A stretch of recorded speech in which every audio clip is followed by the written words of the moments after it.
बहुत ही quality education आपको इस चैनल पे देखने को मिलने वाली है। तो मेक श्योर आप चैनल को सब्सक्राइब जरूर करें। बढ़ते हैं, हमारा जो आज का पहला पेपर है आपके डीएलएड सेमेस्टर का बाल विकास, और बाल विकास का जो पहला आपका लेसन है उसकी तरफ बढ़ते हैं। जो आपका पार्ट 1 है उसका नाम है बाल विकास का अर्थ और आवश्यकता। तो सबसे पहले हम बाल विकास के अर्थ के बारे में समझेंगे, उसके बारे में हम आगे बढ़ेंगे उसके बाद में। तो बाल विकास का जो परिभाषा है या अर्थ मैं आपको बताना चाहूँ, बाल विकास मनोविज्ञान की वह शाखा है, यह एक मनोविज्ञान की शाखा है जिसमें जन्म से परिपक्व अवस्था तक विकासशील मानव का अध्ययन किया जाता है। तो बहुत ही सिंपल शब्द में परिभाषा आपको बताई गई है। आप देख सकते हैं यहाँ पे ये जन्म से, ये क्या है आपकी जन्म से परिपक्व अवस्था तक, ये हम परिपक्व हो रहे हैं, किशोर अवस्था तक हम यहाँ परिपक्व हो रहे हैं। तो ये क्या है, जन्म से लेके अभी तक हमने जितना भी विकास हुआ है वो हमारा क्या है, बाल विकास है। तो बाल विकास मनोवैज्ञानिक वह शाखा है जिसमें जन्म से, ये बच्चा आपको देखने को मिल रहा है, तो जन्म से हम परिपक्व अवस्था तक विकासशील मानव का अध्ययन करते हैं, तो ये हमारा बाल विकास कहलाता है। तो ये तो हमारा हो गया बाल विकास का अर्थ। बढ़ते हैं अब नेक्स्ट, इसकी एक और बहुत ही इंपॉर्टेंट डेफिनेशन देख लेते हैं जो कि है क्रो एंड क्रो ने दी है। क्रो एंड क्रो के अनुसार बाल मनोविज्ञान वह वैज्ञानिक अध्ययन है जो व्यक्ति के विकास का अध्ययन गर्भकाल के प्रारंभ से किशोरावस्था की प्रारंभिक अवस्था तक करता है। इन्होंने कुछ नहीं ऐड किया, इन्होंने बाल विकास में इतना ऐड कर दिया कि जो बच्चे का अध्ययन हम कर रहे थे वो आप देख सकते जन्म से कर रहे थे, अब इन्होंने क्या करा कि यहाँ पे इन्होंने गर्भकाल से प्रारंभ कर दिया। अब बच्चे का जो अध्ययन हम करेंगे वो गर्भकाल के प्रारंभ से किशोरावस्था की प्रारंभिक अवस्था तक कर रहे हैं। तो ये क्रो एंड क्रो की डेफिनेशन हो गई आपकी बाल विकास के ऊपर। तो आपको आई होप आपको समझ में आ गया होगा कि बाल विकास का अर्थ क्या होता है। अब बढ़ते हैं हम नेक्स्ट हमारी स्लाइड की तरफ। अब इसके बाद जो हमारा टॉपिक आता है इसी चैप्टर में कि बाल विकास का क्षेत्र, बाल विकास के क्षेत्र में क्या क्या आता है। तो आप देख सकते हैं पहला जो पॉइंट है वो है आपका सभी अवस्थाओं का अध्ययन। अब इसमें क्या है, जो बच्चे का सबसे पहले कौन सी अवस्था आती है, शिशुअवस्था आती है। आप यहाँ पे फोटोज में देख सकते हैं नीचे, सबसे पहले कौन सी अवस्था आएगी, शिशुअवस्था आएगी। उसके बाद आपकी कौन सी आएगी यहाँ पे, बाल्यावस्था आएगी। उसके बाद किशोरावस्था आएगी और उसके बाद आपकी प्रौढ़ावस्था आएगी। तो बाल विकास का जो क्षेत्र है वो इन सभी अवस्थाओं से होकर गुजरता है, तो इसमें सभी अवस्थाओं का अध्ययन किया जाता है बाल विकास, ये पहला पॉइंट।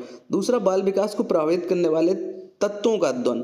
अब बाल विकास को कौन से तत्व हैं जो प्रभावित करते हैं, तो जो पहला तत्व है वो आपका परिवार हुआ, समाज हुआ और वातावरण हुआ और आनुवंशिकता, हेरिडिटी। ये जो तत्व हैं ये किसको, बाल विकास को, जो बच्चे का विकास होता है उसको प्रभावित करते हैं। तो ये दूसरा क्षेत्र हो गया बाल विकास का। तीसरा, बालकों की रुचियों का अध्ययन करते हैं हम, भिन्न मानसिक क्रियाओं का अध्ययन करते हैं। भिन्न भिन्न बालकों में भिन्न भिन्न मानसिक क्रिया भिन्न भिन्न समय पर होती हैं, तो हम उन सब चीज़ों का अध्ययन करते हैं। यहाँ पे हमारा बाल विकास का क्षेत्र समाप्त होता। बढ़ते हैं नेक्स्ट स्लाइड की तरफ जो कि है विशेषताएं। बाल विकास की विशेषताएं क्या क्या है, तो बाल विकास जो होता है उसका केंद्र बिंदु बालक होता है। अब जैसे कि आप देख सकते हैं यहाँ पे जितना भी विकास होगा वो बालक के इर्द गिर्द ही होगा। तो बालक का जो विकास है वो किसका, बाल विकास के अंदर केंद्र बिंदु हमारा बालक है, यानी कि हमारा बच्चा है। दूसरी जो विशेषता है, बाल विकास मनोविज्ञान की एक शाखा है, क्योंकि जो कुछ भी होता है वो मनोवैज्ञानिक स्थिति पर हो रहा है, इसलिए जो बाल विकास है वो हमारा एक मनोविज्ञान की शाखा है, उसके रूप में इसको देखा जाता है। तीसरी जो इसकी विशेषता है, इसके अंतर्गत संज्ञानात्मक, संवेगात्मक व क्रियात्मक पक्षों का अध्ययन किया जाता है। अब संज्ञानात्मक का मतलब है कि आपके मानसिक, आपके दिमाग से रिलेटेड जो विकास होते चरण उनका अध्ययन किया जाता है। संवेग का मतलब होता है आपका इमोशन, जैसे कि भय, शोक, ये सब क्या है, डर, ये सब हमारे क्या इमोशन है। और उसके बाद जो क्रियात्मक पक्ष, बच्चा किस तरीके से क्रिया कर रहा है, सामाजिक स्वरूप क्या है उसका, ये सब का अध्ययन इसमें किया जाता है। तो ये हमारा हो गया तीसरा पॉइंट। अब बढ़ते हैं चौथे पॉइंट की तरफ जो कि है बाल विकास एक व्यवहारिक विज्ञान है। अब ये व्यवहारिक विज्ञान कैसे है, क्योंकि बच्चा जिस तरीके से व्यवहार करता है उस व्यवहार का हमें क्या करना होता है, उस व्यवहार का हमें देख रेख करनी होती है बाल विकास में, कि बच्चे का व्यवहार किस तरीके से हो रहा है। इन सब का परीक्षण बाल विकास के अंतर्गत आता है। तो एक बाल विकास एक व्यवहारिक विज्ञान हो गया हमारा, क्योंकि इसमें बालक के विकास का जो व्यवहार होता है बालक का, उसके व्यवहार का अध्ययन किया जाता है, तो इसलिए बाल विकास एक व्यवहारिक विज्ञान है। तो बढ़ते हैं नेक्स्ट स्लाइड की तरफ। अब बढ़ते हैं बाल विकास की हमें आवश्यकता क्यों पड़ी। अभी तक हमने पढ़ा बाल विकास का क्षेत्र क्या है, क्षेत्र के बाद हमने बाल विकास की विशेषताएं पढ़ी, अब पढ़ा बाल विकास की आवश्यकता क्यों पड़ी। तो बाल विकास जन्म पूर्व से लेकर जन्म के बाद की अवस्थाओं वाले विकास क्रम के अध्ययन के लिए अत्यंत महत्वपूर्ण होता है। अब बाल विकास इसलिए अत्यंत महत्वपूर्ण है क्योंकि जन्म से पूर्व और जन्म की बाद तक की जितनी भी अवस्थाएं होती हैं उनके विकास क्रम को हमें जानने के लिए क्या करना पड़ता है, बाल विकास की आवश्यकता पड़ती है। कोई भी बच्चा किस प्रकार उसका विकास हो रहा, मान ली वो बच्चा शेषावस्था में है, शेषावस्था में हम आपको दिखा देते हैं, ये शेषावस्था की फोटो है। अगर कोई बच्चा ये शेषावस्था में है, फॉर एग्जांपल यहाँ पे हम आपको दिखाते हैं, ये बच्चा शेषावस्था में है और यहाँ तक पहुँचने के लिए प्रौढ़ावस्था तक जो भी उसका विकास क्रम होगा, ये विकास क्रम में जितनी भी चीज़ें आएंगी उन सब चीज़ों को जानने के लिए हमें बाल विकास की आवश्यकता पड़ेगी। तो इसलिए शेषावस्था से प्रौढ़ावस्था तक पहुंचने के लिए जितने भी कालखंड या क्रमखंड विकास क्रम जो भी आता है उन सबको समझने के लिए हमें किसकी, बाल विकास की आवश्यकता पड़ेगी। तो पहला पॉइंट मैंने आपको बता दिया कि बाल विकास की आवश्यकता हमें क्यों पड़ी। अब बढ़ते हैं दूसरे पॉइंट की तरफ, जो कि व्यक्तिगत भिन्नता के अध्ययन के लिए बाल विकास की भूमिका महत्वपूर्ण होती है। अब प्रत्येक बच्चा है, कोई बालक है, तो उसका विकास भिन्न भिन्न तरीके से होगा। एक तरीके से बच्चे का विकास नहीं होगा, कोई बच्चा का विकास थोड़े अलग तरीके से होगा, सामाजिक विकास उसका अलग होगा, मानसिक विकास उसका अलग होगा। तो उनके जो विकास है उनको समझने के लिए, उनके अध्ययन के लिए हमें बाल विकास की आवश्यकता पड़ती है। तीसरा, बालकों के व्यक्तित्व का मूल्यांकन करने के लिए, बालकों का व्यक्तित्व किस प्रकार का है उनका मूल्यांकन करने के लिए हमें बाल विकास की आवश्यकता पड़ती है। तो जो दूसरा आपका पार्ट है वो है बाल विकास की अवस्थाएं। ये क्लास आपकी बहुत ही ज़्यादा ज़बरदस्त रहने वाली है क्योंकि मैंने पीपीटी बहुत ही शानदार बनाई है आपके लिए, बहुत ही एफर्ट लगाता हूँ आपके लिए, तो ये पीपीटी बहुत ही अच्छी है और ये आपको बाल विकास की जो अवस्थाएं हैं उनके बारे में बहुत अच्छे तरीके से डिस्क्राइब करेगा। तो इस क्लास को बड़े ही ध्यान से देखना और प्रॉपर नोट्स ज़रूर बनाना, क्योंकि नोट्स आप बनाएंगे तभी आपका जो सिलेबस है वो टाइम पे कंप्लीट होगा। तो बढ़ते हैं हमारी टॉपिक की तरफ। पार्ट 1 मैंने आपको पढ़ा दिया था जिसमें बाल विकास क्या होता है, उसका अर्थ क्या होता है, उसका क्षेत्र क्या होता है, वो अगर देखना चाहते हैं तो प्लेलिस्ट में आप जाकर देख सकते हैं। जो पार्ट 2 है वो हमारा है बाल विकास की अवस्थाएं। अब पहले चैप्टर में मैंने बताया था कि बाल विकास का कुछ क्रम होता है, अब वो क्रम में कुछ अवस्थाएं हैं। जो पहली अवस्था होती है बाल विकास की वो होती है शेषवावस्था, जो 0 से 6 वर्ष की होती है। फिर उसके बाद आती है आपकी बाल्यावस्था, बाल्यावस्था 6 से 12 वर्ष की होती है। बाल्यावस्था के बाद आपकी आती है किशोरावस्था जो कि 12 से 18। किशोरावस्था के बाद आती है आपकी प्रौढ़ावस्था जो कि 18 से 24 वर्ष के बीच के समय अवधि की होती है। तो ये हमारी हो गई अवस्थाएं। हमें इस चैप्टर में अवस्थाओं के बारे में डिटेल में पढ़ना है, तो हम ध्यान से पढ़ेंगे। बढ़ते हैं हमारी नेक्स्ट स्लाइड की तरफ, जो कि है पहली जो हमारी अवस्था है शेषवावस्था। शेषवावस्था का जो टाइम पीरियड होता है यानी कि काल समय, वो 0 से 6 वर्ष होता है। और शेषावस्था होती क्या है? शेषावस्था को अंग्रेजी भाषा में इन्फेंसी स्टेज कहा जाता है, जो कि लैटिन भाषा के शब्द इन्फेंट से लिया गया है। शेषावस्था को अंग्रेजी में आप क्या कहते हैं? इन्फेंसी स्टेज कहते हैं, और लैटिन भाषा का शब्द इन्फेंट से लिया गया है, जिसमें इन का अर्थ है नहीं और फेरी का अर्थ है बोलना, अर्थात बोलने के अयोग्य। जो बच्चा शेषावस्था में होता है वो बोलने में अयोग्य होता है, तो इसलिए इन्फेंट जो वर्ड लिया है वो लैटिन भाषा से लिया गया है, जिसका मतलब होता है बच्चा बोलने में अयोग्य है, इसलिए शेषावस्था को इन्फेंसी स्टेज भी कहा जाता है। ये हमने बता दिया आपको शेषावस्था किसे कहते हैं। बढ़ते हैं नेक्स्ट स्लाइड की तरफ। अब बहुत ही महत्वपूर्ण परिभाषाएं दी गई। ये परिभाषाएं बहुत ही इंपॉर्टेंट हैं क्योंकि एग्जाम में, आपकी जो डीएलएड एग्जाम है उसमें ज्यों की त्यों ये परिभाषाएं आपसे पूछ ली जाती हैं। शेषावस्था की महत्वपूर्ण परिभाषाएं, जो पहली परिभाषा है वो है फ्राइड के अनुसार। फ्राइड के अनुसार मनुष्य को जो कुछ बनना होता है प्रारंभ के 4-5 वर्षों में ही बन जाता है।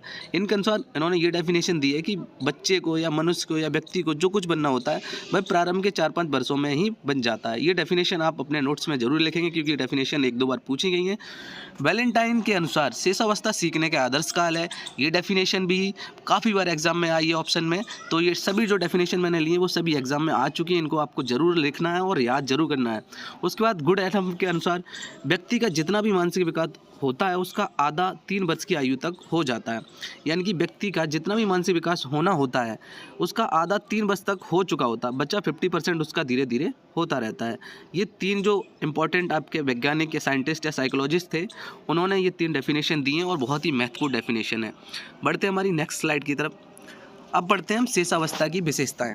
शेषावस्था की विशेषताएं बहुत ही इंपॉर्टेंट है। सीधा क्वेश्चन ये आ जाता है कि शेषावस्था की विशेषताओं पर प्रकाश डालिए या वर्णन कीजिए। तो शेषावस्था में जो पहली विशेषता है, शेषावस्था में तीव्र शारीरिक विकास होता है। आप देखते हैं कि बच्चा जब जन्म लेता है तो बहुत ही छोटा है और अचानक 2 साल में उसका जो शरीर पहले की तुलना में 50-60%, 70% तक बढ़ जाता है। तो शेषावस्था में जो शारीरिक विकास है वो बहुत तेज होता है। शेषावस्था में तीव्र मानसिक विकास होता है। दूसरे ये है कि बच्चे का जो मानसिक विकास है वो भी बहुत तीव्र होता है कि जब बच्चा जन्म लेता है तो वो खुद से अपनी गर्दन, हाथ, पैर कुछ नहीं चलाना जानता है, बस उसे रोना आता, कूकना आता है, जिसे कूकना बोलते हैं।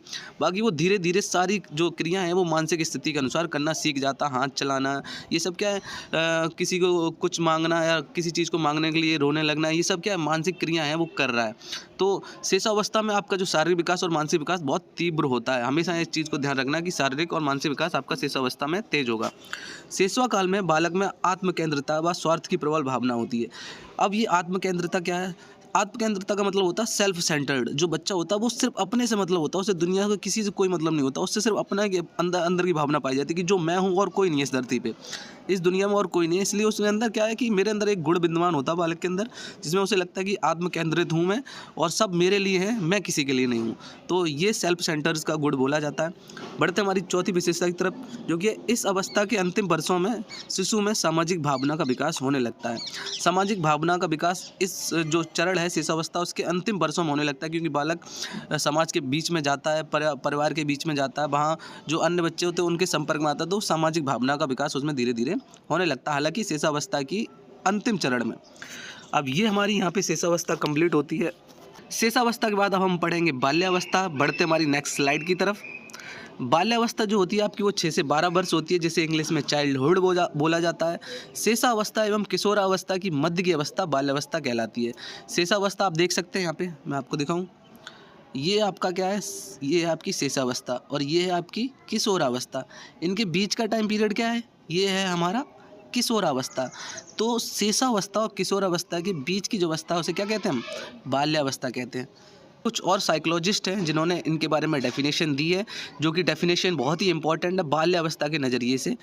कोल और ब्रुस ने इस अवस्था को जीवन का अनोखा काल कहा है। ये क्वेश्चन भी 3 बार आया हुआ है एग्जाम में कि कोल और ब्रुस ने किसने बाल्यावस्था को जीवन का अनोखा काल कहा है, तो कोल और ब्रुस ने। और दूसरा है रॉस ने बाल्यावस्था को मिथ्या परिपक्वता का काल कहा है। मिथ्या परिपक्वता का काल उन्होंने इसलिए कहा है क्योंकि बच्चे को लगता है कि वह इस एज में जो चाहे वो कर सकता है, उसको एक मिथ हो जाता है कि हाँ मैं अब प्रौढ़ हो चुका हूँ, मैं एक समझदार मैच्योर हो चुका हूँ, लेकिन वो असल में मैच्योर नहीं होता, सिर्फ उसको ऐसा आभास होता है, इसलिए इसे मिथ्या परिपक्वता का काल कहा है किसने, रॉस ने। ये सभी आप डेफिनेशन अच्छे से अपने नोटबुक में लिखेंगे। बढ़ते हमारी नेक्स्ट स्लाइड की तरफ। इसके बाद किलपैट्रिक ने कहा है, किलपैट्रिक ने बाल्यावस्था को प्रतिद्वंद्विता का काल माना है। प्रतिद्वंद्विता का काल मतलब कि कंपटीशन, एक दूसरे के प्रति कंपटीशन रखते हैं बच्चे, तो किलपैट्रिक ने बाल्यावस्था को प्रतिद्वंद्विता का काल माना है। इसके बाद इस काल में बालक एवं बालिकाओं में सामाजिक संबंध स्थापित करने की प्रबल भावना दिखाई पड़ती है। जो ये काल होता है बाल्यावस्था, इसमें क्या बच्चे अपने दोस्तों से नए नए दोस्त बनाते हैं, उनसे दोस्ती करते हैं, तो क्या सामाजिक संबंध स्थापित करने की प्रबल भावना इनमें होती है। वे अपने अलग अलग समूह बनाते हैं, जैसे मेरे कोई 2 फ्रेंड्स हैं या मैं किशोरावस्था में, तो मेरे दोस्त के कोई 2 और फ्रेंड होंगे, इससे क्या वे अलग अलग समूह बनाते हैं और इस समूह को क्या कहते हैं आप, आयु की टोली कहते हैं या टोली की आयु कहते हैं, जिसे इंग्लिश में गैंग एज भी कहा जाता है। तो क्वेश्चन ऐसे पूछ लिया जाता है कि गैंग एज किस काल को कहा जाता है, तो गैंग एज आप बोल सकते हैं बाल्यावस्था को कहा जाता है, या समूह की आयु या टोली की आयु किसे कहा जाता है, तो वो किसे कहा जाता है, बाल्यावस्था को। ये क्वेश्चन भी आपका सीटेट में आ चुका है, डीएलएड में भी आ चुका है, तो ये बहुत ही इंपॉर्टेंट सारी चीज़ें मैंने इस पीपीटी में ली हैं। तो ये हमने पढ़ा है आपको बाल्यावस्था के बारे में, बाल्यावस्था की परिभाषा क्या होती है। बढ़ते हैं बाल्यावस्था की विशेषता के बारे में। तो बाल्यावस्था की विशेषताएं, जैसे कि शेषावस्था मैंने बताया था कि शारीरिक और मानसिक विकास तीव्र होता है, लेकिन बाल्यावस्था में क्या होता है कि शारीरिक और मानसिक विकास में स्थिरता आ जाती है, क्योंकि जो स्टार्टिंग का विकास आपका होना होता है वो हो चुका होता है, फिर उसमें क्या स्थिरता आती है, उसमें रुकावट आती है। रुकावट नहीं बोल सकते, मतलब एक तरह रुकावट गलत वर्ड होगा यहाँ पे, उनमें ठहरना आ जाता है कि एक समय पीरियड बाद अचानक से बहुत तेज हम बढ़े और फिर धीरे धीरे चल रहे हैं, रुकते नहीं, धीरे धीरे शारीरिक और मानसिक विकास किशोरावस्था में भी होता रहता है। तो ये हमारा बाल्यावस्था में शारीरिक तथा मानसिक विकास होता है। अब आते हैं बाल्यावस्था में प्रतिस्पर्धा की भावना आ जाती है। बाल्यावस्था में जो सबसे सेंटर जो गुण मानेंगे वो प्रतिस्पर्धा की ही मानेंगे, क्योंकि बच्चे अपने साथियों से प्रतिस्पर्धा करते हैं, अपने जो पड़ोस में परिवार में जो बच्चे रहते हैं उन सब में प्रतिस्पर्धा की क्या भावना पाई जाती है। वो हर काम को अपने नज़रिए से करना चाहते हैं, तो उनमें प्रतिस्पर्धा की एक भावना पाई जाती है। उसके बाद तीसरी जो है, इस अवस्था में बालक उचित अनुचित में अंतर करने लगता है तथा वह अपने संवेगों पर नियंत्रण स्थापित करना सीख जाता है। बालक उचित और अनुचित, उसे क्या उचित है अनुचित है उसमें वो अंतर करने लगता है, और संवेग जैसे कि हंसना, रोना, किस टाइम किस तरीके के संवेग या इमोशन प्रकट करने हैं, वो उस पर उसका नियंत्रण आ जाता है कि अब मुझे हंसना है, रोना है, ये सब उसके संवेग पे कंट्रोल बाल्यावस्था में आ जाता है। चौथी जो आपकी है, इस अवस्था में बालक सामूहिक खेलों में भाग लेते हैं, जिससे उनकी सार्वजनिक भावना का विकास होने लगता है। क्योंकि बाल्यावस्था में बच्चे अपने बहुत सारे मित्र बनाते हुए उनके साथ सामूहिक खेल खेलते हैं, तो इस प्रकार अपने आप ही सामूहिक भावना का विकास होने लगता है। ये हमने पढ़ी बाल्यावस्था की विशेषताएं। अब बढ़ते हैं हम किशोरावस्था। किशोरावस्था बहुत ही ज़्यादा इंपॉर्टेंट है, क्वेश्चन इससे अक्सर पूछे जाते हैं। तो पढ़ते हैं हम किशोरावस्था, जो कि है 12 से 18 वर्ष। किशोरावस्था को एडोलसेंस कहा जाता है। किशोरावस्था अंग्रेजी भाषा के शब्द एडोलसेंस से लिया गया है, जो कि लैटिन भाषा के शब्द एडोलसियर से लिया गया है। जो किशोरावस्था ये शब्द है वो अंग्रेजी भाषा के एडोलसेंस से लिया गया है और लैटिन भाषा के एडोलसियर से लिया गया है, जिसका अर्थ है परिपक्वता की ओर बढ़ना। अब जो लैटिन भाषा का शब्द है एडोलसियर, उसका मतलब हुआ परिपक्वता की ओर बढ़ना। बच्चा जो है अभी तक बाल्यावस्था में था, अब वो क्या, अब पहले तो मिथ्या परिपक्व हुआ था, अब क्या वो असलियत में परिपक्वता की ओर बढ़ेगा। किस में बढ़ेगा? किशोरावस्था में बढ़ेगा। तो इसलिए इसको क्या कहा गया? एडोलेंस कहा गया, क्योंकि ये बच्चा परिपक्वता की ओर बढ़ रहा है। एक और महान साइकोलॉजिस्ट है स्टैनले हॉल, उनके अनुसार किशोर अवस्था बड़े तनाव, तूफान एवं विरोध की अवस्था है।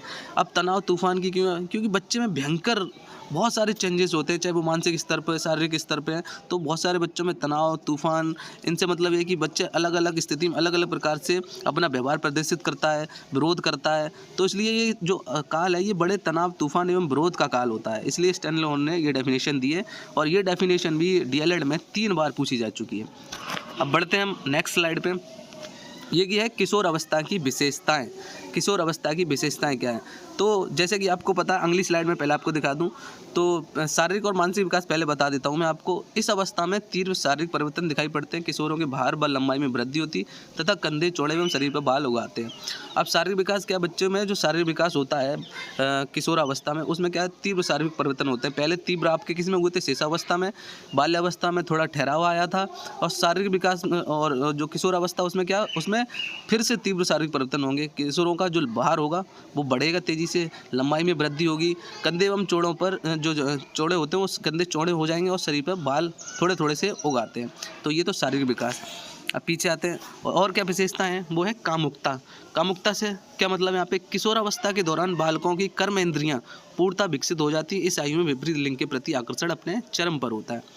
जैसे कि आप पता है, जब बच्चा किशोरावस्था, जो भी बच्चे किशोरावस्था में प्रवेश करते हैं उनमें विपरीत लिंग के प्रति आकर्षण अपने चरम पर होता है। इस जो ये वो होता है वो अपनी नेक्स्ट लेवल पर होता है उस टाइम पीरियड में, क्योंकि बच्चा जो होता है, जब बच्चा तो नहीं बोल सकते, किशोर जो होता है वो विपरीत लिंग के प्रति आकर्षण प्रदर्शित करता है, क्योंकि उसे ये सब चीज़ें करने में अच्छा लगता है, क्योंकि उसकी जो कर्म इंद्रियाँ वो पूर्णतः विकसित हो चुकी होती हैं। इसलिए वो अपने जो विपरीत लिंग का व्यक्ति है या अन्य कोई मानव है उसके प्रति आकर्षण अपने चरम पर रखता है। दूसरा, वीर पूजा की प्रवृत्ति।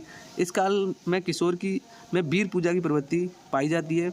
वह अपनी रुचि के अनुसार आदर्श व्यक्ति, राजनेताओं, अभिनेताओं आदि का अनुसरण एवं गुणगान करते हैं। किशोर अवस्था में बालक अक्सर किसी को अपना रोल मॉडल बना लेते हैं, उनके अनुसार उनके अनुसरण और उनकी की तरह अपना व्यवहार करने की कोशिश करते हैं। तो कामुकता और वीर पूजा की प्रवृत्ति मैंने आपको बता दी, ये विशेषताएं। शारीरिक विकास मैंने आपको बता दिया, किशोर अवस्था में तीव्र फिर से आपको दिखाई देना पड़ता है। किशोर अवस्था में बुद्धि का सबसे अधिक विकास होता है। इस अवस्था में मस्तिष्क के लगभग प्रत्येक क्षेत्र में पूर्ण विकास होता है। अब किशोर अवस्था में क्या है, बुद्धि का सबसे अधिक विकास होता है, क्योंकि मस्तिष्क का लगभग जितना भी क्षेत्र होता है उसमें पूर्णतः विकास हो चुका होता है या हो रहा होता है। तो बुद्धि लगभग कंप्लीट किशोर अवस्था में बच्चे परिपक्व की तरफ बढ़ रहे होते हैं। विद्रोह की प्रवृत्ति।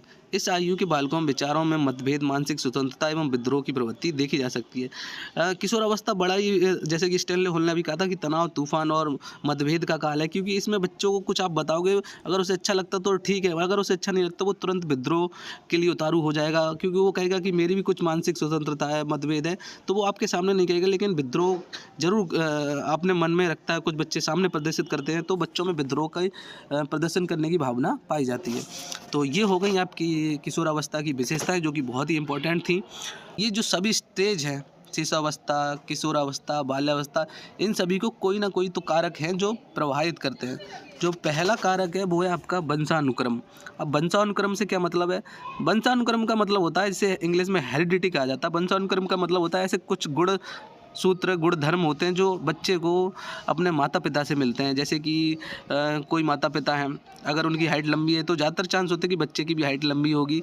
तो वंशानुक्रम क्या है कि कुछ ना कुछ जो गुण होते हैं वो उस बच्चे को अपने माता पिता से मिलते हैं, जो उसके विकास को प्रभावित करते हैं। किसके विकास को प्रभावित करते हैं? बच्चे को विकास को प्रभावित करते हैं। उसे वो वंशानुक्रम में मिलते हैं, उसके माता पिता के द्वारा, माता पिता को उसको दादा दादी के द्वारा मिले होंगे। तो ये जो गुण सूत्र होते हैं, गुण धर्म होते हैं, ये सब किसको माता पिता से बच्चों को मिलते हैं, जिससे बच्चों का जो विकास होता है वो प्रभावित होता है। दूसरा जो कारण सबसे इंपॉर्टेंट है बाल विकास को प्रभावित करने वाला, वो है आपका वातावरण। अब वातावरण कैसे? जब बच्चे का जन्म होता है तो बच्चे को अगर विभिन्न विभिन्न वातावरण में रखा जाए, अगर किसी बच्चे को कश्मीर में रखा जाए तो कश्मीर की जलवायु के अनुसार उसका विकास होगा। अगर उसे उत्तर प्रदेश में रखा जाए तो उसे उत्तर प्रदेश की जलवायु के अनुसार उसका विकास होगा। अगर किसी बच्चे को किसी अच्छे विद्यालय में पढ़ाया जाए तो उसका उस विद्यालय के अनुसार उसका विकास होगा। और किसी ऐसे नॉर्मल सामान्य विद्यालय में पढ़ाया जाए या किसी गिरे हुए विद्यालय में पढ़ाया जाए जिसकी क्वालिटी अच्छी ना हो एजुकेशन की, तो उसका विकास उस अनुसार होगा। तो वातावरण और वंशानुक्रम दोनों ही बाल विकास को बड़े ही गहन रूप से प्रभावित करते हैं। इनका रोल बहुत बड़ा है। पार्ट 3 विभिन्न अवस्थाओं में विकास। तो सबसे पहले हम बात करेंगे शारीरिक विकास की। तो शेषावस्था में शारीरिक विकास कैसे होता है उसके बारे में आपको बताता हूँ। शेषावस्था में बालक का वजन तथा लंबाई दोनों ही बालिकाओं से अधिक होता है। जो बालक का वजन और लंबाई होती है, जब जन्म होता है तो बालिकाओं से उनका क्या होता है, बालक का अधिक होता है अगर कंपेयर करें बालिकाओं से। जन्म के समय बालक का जो भार होता है यानी कि जो वजन होता है उसका, वो 7.15 पौंड, और बालिका की बात करें तो 7.13 पौंड होता है। नवजात शिशु जो होता है उसमें लगभग 270 हड्डियां होती हैं, जो थोड़े समय बाद 350 तक पहुंच जाती है। लेकिन जब बच्चा जन्म लेता है तो 270 होती हैं, लेकिन थोड़े समय बाद वो 350 तक पहुंच जाती हैं, और उसके कुछ समय बाद वो फिर से 270 पे आ जाती हैं। ये बहुत ही इंपॉर्टेंट है क्योंकि ये क्वेश्चन पूछा भी जा चुका कि नवजात शिशु में कितनी हड्डियां होती हैं, तो लगभग 270, और थोड़े समय बाद होती हैं तो 350 हो जाती है, उसके बाद फिर 270 हो जाती हैं। तो अब इसके बाद शेषावस्था में जो शारीरिक विकास है वो मैंने आपको बता दिया। उसके बाद बाल्यावस्था में शारीरिक विकास बहुत तीव्र से होता है। उसके बाद किशोरावस्था में भी शारीरिक विकास काफ़ी हद तक तेजी से होता है। अब बढ़ते हैं नेक्स्ट स्लाइड की तरफ। अब बढ़ते हैं हम संवेगात्मक विकास। इन तीनों चरणों में संवेगात्मक यानी कि आपका इमोशनल डेवलपमेंट कैसे होता है, आपके संवेगों का विकास किस प्रकार होता है उसके बारे में पढ़ेंगे। तो शेषावस्था में जो संवेगात्मक विकास होता है उसके बारे में वॉटसन ने कहा है कि वॉटसन के अनुसार जन्म के समय शिशुओं के भीतर 3 संवेग पाए जाते हैं। वॉटसन ने बताया कि संवेग जो होते हैं शेषावस्था में वो 3 संवेग पाए जाते हैं। आपके कौन कौन से पाए जाते हैं? भय, क्रोध एवं स्नेह। ये क्वेश्चन बहुत ही इंपॉर्टेंट है, एग्जाम में सीधा पूछ लिया जाता है कि वॉटसन के अनुसार कौन से 3 जो संवेग हैं वो शिशुओं के अंदर पाए जाते हैं। तो पहला भय, क्रोध, स्नेह। ठीक है। उसके बाद एक और पूछा जाता है शेषावस्था में कि ब्रिजेज के अनुसार, तो ब्रिजेज के अनुसार शिशुओं में जो संवेग हैं वो नहीं पाए जाते हैं, बच्चों में केवल उत्तेजना पाई जाती है। किसी भी कार्य के प्रति बच्चा उत्तेजित होगा, ना कि संवेग पाए जाएंगे। तो ब्रिजेज ने संवेगों से इनकार किया, जबकि वॉटसन ने जन्म में 3 संवेग बताए हैं, भय, क्रोध एवं स्नेह। ये तो बात हो गई आपकी शेषावस्था की। अब बात करते हैं बाल्यावस्था में संवेगों में किस प्रकार परिवर्तन होता है। तो बाल्यावस्था में संवेगों में निरंतर परिवर्तन होता रहता है। बालकों में 6 वर्ष की उम्र तक मुख्य 8 प्रकार के संवेगों का विकास होता है। कितने प्रकार के संवेगों का? बाल्यावस्था में 8। शेषावस्था में 3 संवेग थे, बाल्यावस्था में 8 संवेग हो गए। बाल्यावस्था के अंतिम चरण में अर्थात 12 वर्ष की अवस्था तक संवेगों में परिपक्वता आ जाती है। संवेगों में परिपक्वता का मतलब है कि जो संवेग है वो पूर्ण तरीके से बच्चा दिखाने लगता है, इमोशन दिखाने लगता है, उसको हंसी, रोना, ये सब क्या पूर्ण रूप से विकसित उसके जो शारीरिक दशा है उस पर दिखने लगता है। तो ये बात होगी आपकी शेषावस्था में संवेग, बाल्यावस्था में संवेग। आप नीचे संवेग देख सकते हैं आप यहाँ पे, अगर मैं आपको दिखाना चाहूँ तो ये हैं आपके संवेग। ये हंस रहा है, ये सोच रहा है, ये मुस्कुरा रहा है, ये रो रहा है, ये भी स्माइल कर रहा है। तो ये क्या है हमारे, ये हो गए हमारे संवेग। तो इस तरीके से आप जांच सकते हैं कि संवेग क्या होते हैं। अब बढ़ते हैं हम नेक्स्ट स्लाइड की तरफ, जो कि है जो अभी मैंने आपको बताई थी कि बाल्यावस्था में कौन से वो 8 संवेग होते हैं, ये आपसे पूछा जा सकता है। तो ये स्लाइड बहुत ही इंपॉर्टेंट है। वो 8 संवेग ये हैं खुशी, दुख, क्रोध, डर, उत्सुकता, ईर्ष्या, जलन, अनुरागी। 4 जो ये 8 संवेग हैं वो आपके बाल्यावस्था में पाए जाते हैं। अब बढ़ते हैं नेक्स्ट स्लाइड की तरफ, जो कि है किशोरावस्था में संवेग। किशोरावस्था में संवेगों का विकास चरम सीमा पर होता है तथा किशोरावस्था में पहुंचते पहुंचते बालकों को अपने संवेगों पर नियंत्रण आ जाता है। जो किशोरावस्था होती है, जो कि 12 से 18 वर्ष की होती है, इसमें जो संवेग होते हैं ना, उनका जो विकास होता है चरम सीमा पर होता है। पूर्णतः संवेगों पर नियंत्रण आ चुका होता है बच्चों को। कब उन्हें हंसना है, कब उन्हें रोकर प्रदर्शित करना अपने हाव भाव को, वो पूर्णतः उनके जो बॉडी लैंग्वेज है उसमें पूरी तरीके से उनके नियंत्रण में आ जाता है। तो ये हमारी तीनों अवस्थाएं थी, उन पे संवेगों का विकास मैंने आपको बता दिया किस प्रकार से अवस्था में संवेगों का विकास होता है, बाल्यावस्था में होता है और आपका किशोरावस्था में होते हैं। अब बढ़ते हैं नेक्स्ट स्लाइड की तरफ, जो कि हमारा सामाजिक विकास। विभिन्न अवस्थाओं में सामाजिक विकास किस प्रकार होता है बच्चे का। तो सबसे पहले हम पढ़ेंगे शेषावस्था के बारे में। शेषावस्था में सामाजिक विकास जो होता है, अगर हम उसकी बात करें तो क्रो एंड क्रो ने बताया कि जन्म के समय शिशु ना तो सामाजिक प्राणी होता है और ना ही असामाजिक। जब बच्चा जन्म लेता है तो क्रो एंड क्रो ने बताया कि बच्चा ना तो सामाजिक होता है और ना ही असामाजिक प्राणी होता है। वह मूलतः किसी भी व्यवहारिक प्रदर्शन को नहीं प्रदर्शित करता है जिससे कि वह साबित होगी ये सामाजिक है या असामाजिक प्राणी है।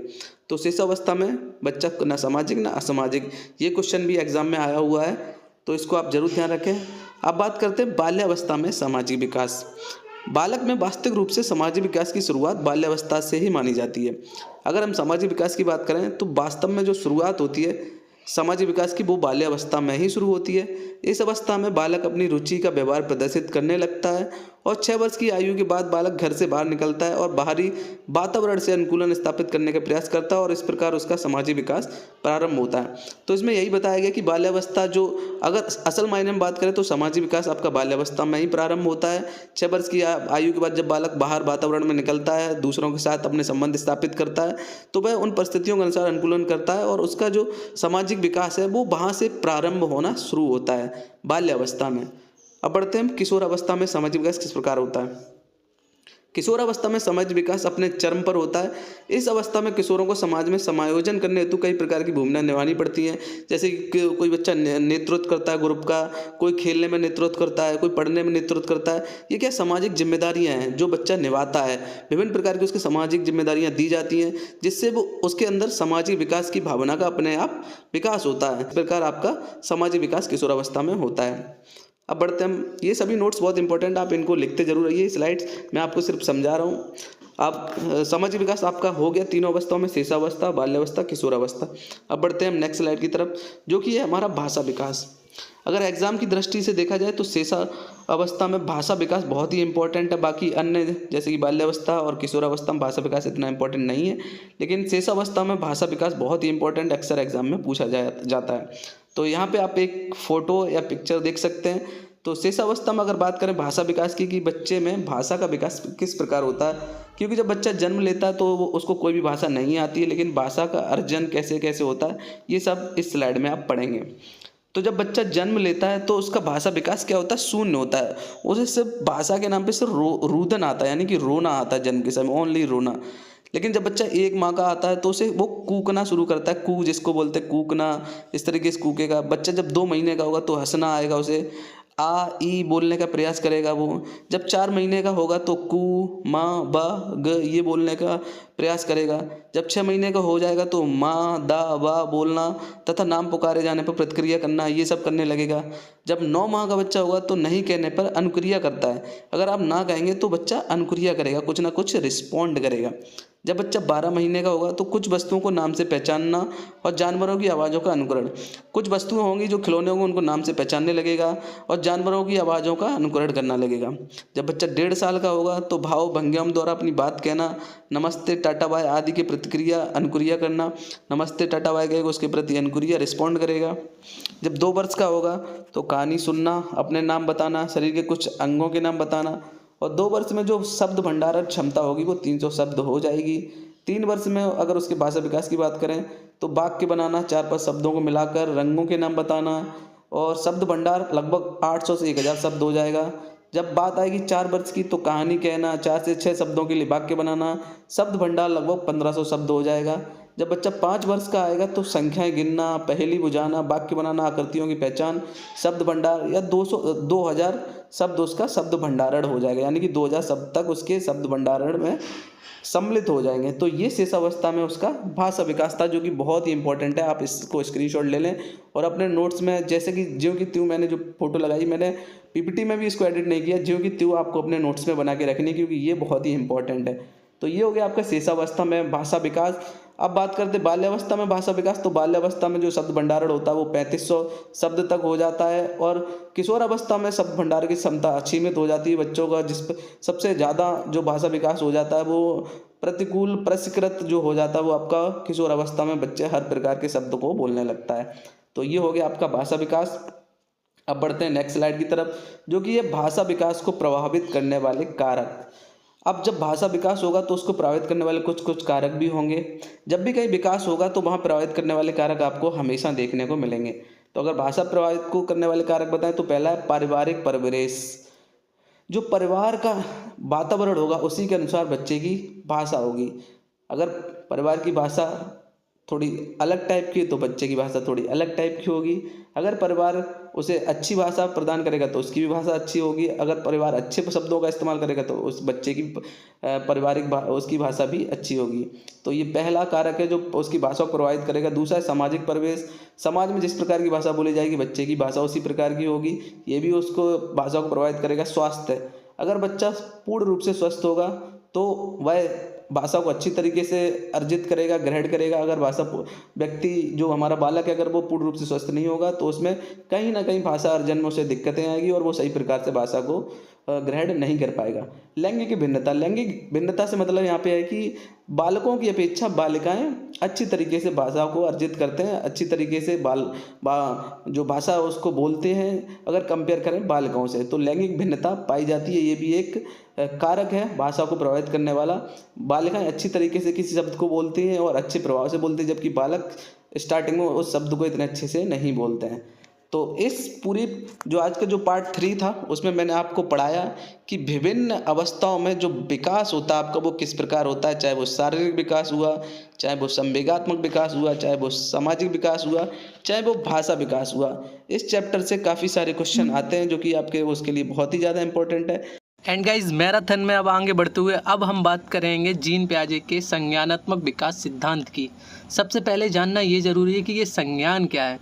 तो संज्ञान जो है वो आपका मानसिक विकास से रिलेटेड है। जीन पियाजे ने मानसिक विकास की अवस्था को ही संज्ञानात्मक विकास कहा है कि मानसिक विकास जो आपकी अवस्था है, जिस प्रकार आपका मानसिक विकास है उसको ही यहाँ पे क्या किसकी परिभाषा दी है, संज्ञानात्मक विकास की।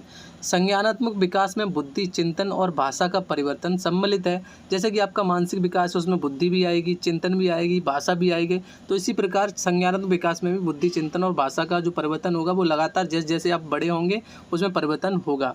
परिवर्तन की प्रक्रिया में संवेदना, तर्क, शक्ति, प्रत्यक्षीकरण, चिंतन, समस्या समाधान जैसे तत्व महत्वपूर्ण हैं। ये सभी जो तत्व हैं ये संज्ञान में बहुत ही ज़्यादा महत्वपूर्ण है। नेक्स्ट स्लाइड में मैं आपको बताता हूँ ये कैसे महत्वपूर्ण है।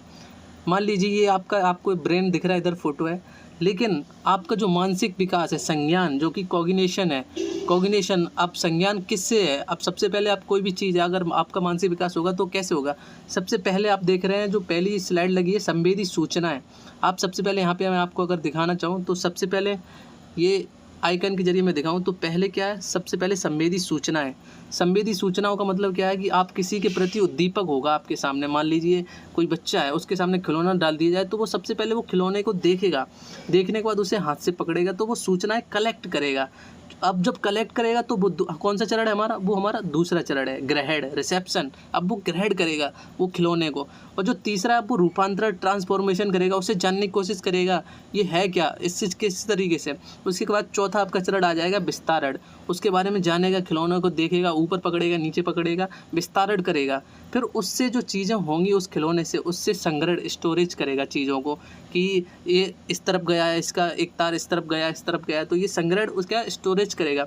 उसके बाद जब खिलौनों को आप उसके सामने से हटा देंगे तो वो क्या करेगा, उन सब चीज़ों को जैसे जैसे बच्चा बड़ा होगा जाएगा तो प्रत्यास्मरण करेगा, रिकॉल करेगा। सभी चीज़ें तो रिकॉल नहीं कर पाएगा खिलौनों को हाथ में पकड़ पकड़ के, लेकिन इतना जरूर कर पाएगा कि इस खिलौने को मैंने इससे खेला हुआ है, तो वो प्रत्यास्मरण यानी कि रिकॉल करेगा।